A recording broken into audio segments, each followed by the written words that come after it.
Hello বন্ধুরা, আমার সুনামগঞ্জে এসে আজকে ইন্টারেস্টিং আশ্চর্য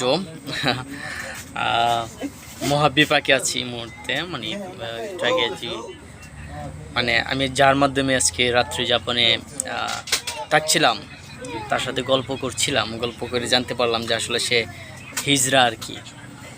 তো জানার পর গল্প সল্প করার পর তার সাথে তো ওইখানে তো ঘুমানো আনসেফ ফিল করছি আমি। সে বলছে আমাকে নাকি তার পছন্দ হয়েছে।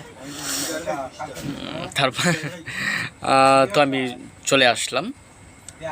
তো লাস্ট টাইম যে আহাদ ভাই যে 64 জেলা সে ভ্রমণ করেছে, সে আমাকে বলছিল যে আমাদের একটা অনুষ্ঠান বলছিল যে সে রাত্রি ছিল, রাত 2টার সময় তার ইজ্জত নিয়ে এসে আর কি কোনোরকম চলে আসলো। এখন আমি ঘটনাটা আর কি আমার সাথে যখন এরকম একটা আমার সুনামগঞ্জে, তো এ আর কি ইন্টারেস্টিং। আমি হাসতেছি যে মানে তার ভাগ্যটা ভালো, কারণ আমি যে রাগী একজন মানুষ, প্রচুর রাগী, এবং প্রতিদিন হাঁটি 50 কিলোমিটার হাঁটার এবিলিটি রাখি। হ্যাঁ, আমি রেগে গেলে তো মার্ডার হয়ে যেত, ডাইরেক্ট মার্ডার হয়ে যেত।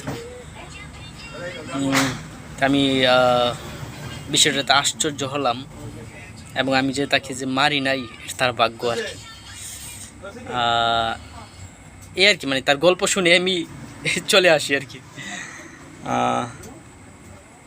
আর কি এখন ওই যে রাতটা আমাকে সুনামগঞ্জ আমার জেলাতে আমাকে এইভাবে কাটাতে হচ্ছে, আর রাতটা আমি এইভাবে সজাগ থাকতে হবে বা ব্রেঞ্চের মধ্যে একটু ঘুমাতে হবে আর কি। ইন্টারেস্টিং।